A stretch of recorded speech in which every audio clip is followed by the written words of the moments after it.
যে রাজ্যে কংগ্রেস আছে, যে রাজ্যে সিপিএম আছে, যে রাজ্যে তৃণমূল কংগ্রেস আছে, ধর্মনিরপেক্ষ শক্তি বলে দাবি করছে তারা, তো সেই রাজনৈতিক দলগুলো থাকার পরেও আপনারা কি বলছেন মানুষের কাছে? মিম কেন মানুষ করবে? দেখুন,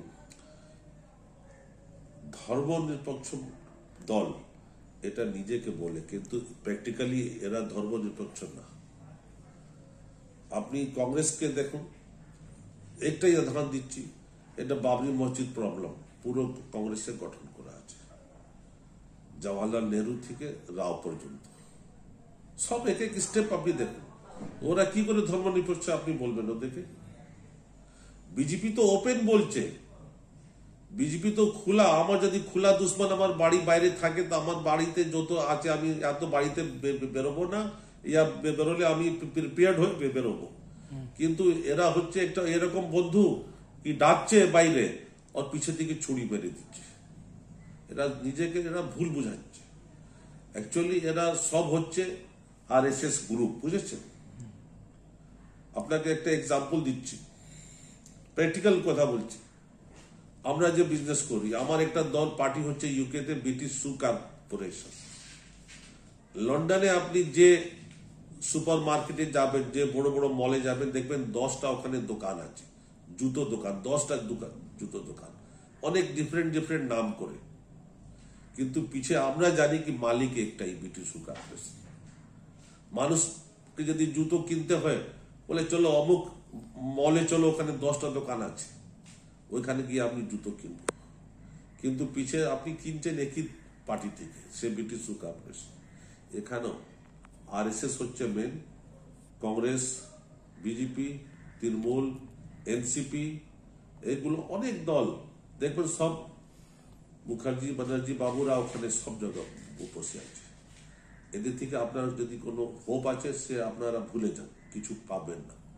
এখন মুসলিম দলিতকে নিজের পা উপরে দাঁড়াতে হবে, নিজের গভর্নমেন্ট গঠন করতে হবে, তারপরে এগিয়ে যাবে। আর মুসলিম সমাজের কাছে আপনার মেসেজ, মুসলিম বা দলিত সমাজের কাছে, বিশেষ করে বাংলার মুসলিম দলিত সমাজের কাছে? ইন্ডিপেন্ডেন্স থেকে এরা মুসলিমকে বোকা বানিয়েছে। আপনি এটা আমার উত্তর দেন। 1946-এ ব্রিটিশরা জনগণনা করেছিল, সেন্সাস করেছিল। ওই সময় পুরো ইন্ডিয়া যে পপুলেশন ছিল ও 46 কোটি ছিল, যেখানে 20 কোটি মুসলিম অ্যান্ড 26 কোটি নন মুসলিম ছিল, যেখানে দলিত সবই ছিল, সব মিলে। আফটার পার্টিশন দেশ ভাগ পড়ে 5 কোটি চলে গেছে বাংলাদেশ, 5 কোটি পাকিস্তান চলে গেছে মুসলিমরা, কিছু হিন্দুও গিয়েছে ওখানে আছে। তো মানে হলো ওই 10 কোটি মানুষ আজকে 46 কোটি হয়ে গেছে। আর যে ইন্ডিয়াতে, ভারতে যে 10 কোটি মুসলিমরা বেঁচে ছিল, এখনো গভর্নমেন্ট হিসাবে 20 থেকে 25 কোটি হয়েছে। এটা কি সম্ভব? এরা ইচ্ছা করে মুসলিমকে মাইনরিটি করে রেখেছে। দেশ বাঁচিয়েছি আমরা। 1948-এ যে সময় পাকিস্তান কাশ্মীর উপরে আক্রমণ করেছে, কে আর্মি চিফ ছিল ওখানকার? মেজর উসমান। উনি শাহাদাত দিয়েছেন কার জন্য? দেশের জন্য। পাকিস্তানি ফোর্সকে তাড়িয়েছে। তারপরে চীনের লড়াই সময় সব থেকে বেশি টাকা কে দিয়েছে? মীর উসমান, হায়দ্রাবাদের নবাব। আজকে যদি ভ্যালুয়েশন করুন তো 50,000 কোটি চাঁদা দিয়েছিলেন।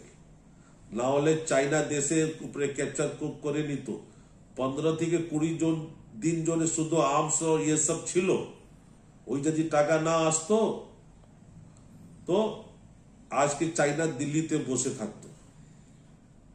তারপরে আপনি 65-এর লড়াই, মেজর আব্দুল হামিদ 6 ট্যাঙ্ক পাকিস্তানি নষ্ট করেছে, না হলে লাহোর থেকে ওরা দিল্লি আসছিল।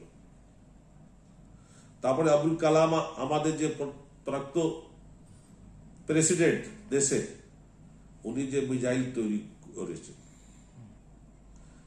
আজকেও আপনি দেখুন, এই যে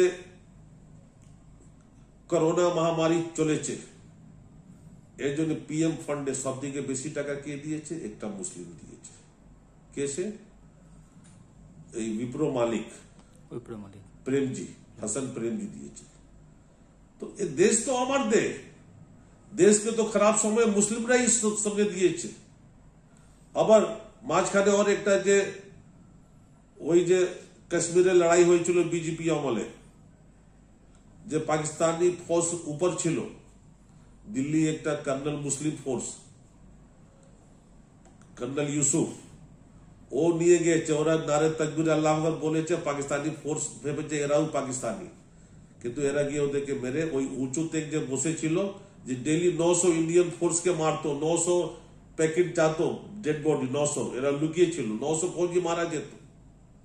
তো দেশকে খারাপ সময় বাঁচিয়েছি আমরা, আর আমরাই দেশ জন্য শাহাদত দেব, দেশকে বাঁচাবো আমরা।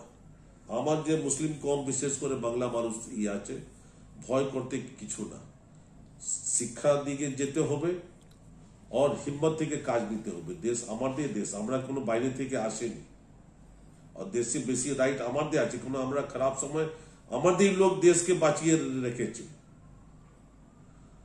আর কিছু আমার আছে ছোট ছোট জিনিস যে মানুষ ওকে ধ্যান দেয় না। ধরুন এক জায়গায় রাইট হচ্ছে, পুলিশ তো অনেক সময় ওদের সাথ দেয়, ক্ষতি হয়ে মুসলিমদের ছোট ছোট দোকান বাড়ি পুড়ে যায়। আমি বলছি ওদেরকে চাই একটা ছোট ইন্স্যুরেন্স করতে, 5 লাখ টাকা একটু যদি দোকানে ইন্স্যুরেন্স করো, 700-800 টাকা লাগে বছরে, কিছু নেই, 50 টাকা, কিন্তু তোমার ক্ষতি পূরণ হয়ে যাবে, রাইট হতে বন্ধ হয়ে যাবে। আমি একটা এক্সাম্পল দিচ্ছি, খুব সিম্পল। আলিগড় আমার শিক্ষা হয়েছে আলিগড় মুসলিম ইউনিভার্সিটি থেকে। ওখানে একটা বড় একটা ছিল, টেলার মাস্টার, ওর ছেলে আমার বন্ধু ছিল। ওর যে টেলারিং দোকান একটা হিন্দু এলাকাতে ছিল।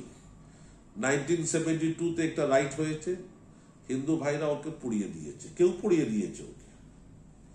তারপরে ও জানতো না ওরা কি ওদের ইন্স্যুর্ড আছে, ও 25 লাখ টাকা ইন্স্যুরেন্স থেকে ওই সময় পেয়েছে। তারপরে 1 বছর মধ্যে আগে 1 তলার দোকান ছিল, 4 তলার দোকান তৈরি করে নিয়েছে ওই টাকা দিয়ে। আবার ফির 3 বছর পরে 1974 আবার রাইট হয়েছে, আর ও দোয়া করছে কি আল্লাহ আমার দোকানটা পুড়িয়ে দেয় এরা। কিন্তু আপনি জানেন ওই যে লোকাল হিন্দু ভাইরা লাঠি নিয়ে ওর দোকান চারোদিকে পাহারা দিচ্ছে, কেন? বাইরে থেকে কেউ এসে না দোকান পুড়িয়ে দেয়, কেন? এবার বেটা 1 কোটি টাকা ইন্স্যুরেন্স করেছিল ওটা। তো আপনাকে এক্সাম্পল দিচ্ছি অনেক। আমার যে মেন হচ্ছে এই যে লোকটা ঘর বাড়ি নষ্ট হয়ে যায়, রাস্তায় নিয়ে যায় না, বাড়ির জন্য, দোকান জন্য। তোমার যদি পান দোকান আছে, একটা ইন্স্যুরেন্স করে থাকো, 3 লাখ টাকা, 200-300 টাকা দিয়ে ইন্স্যুরেন্স হয়, প্ল্যান করে থাকো, শিক্ষার দিকে মন দিলে ইনশাআল্লাহ তোমাকে কেউ পিছিয়ে করতে পারবে।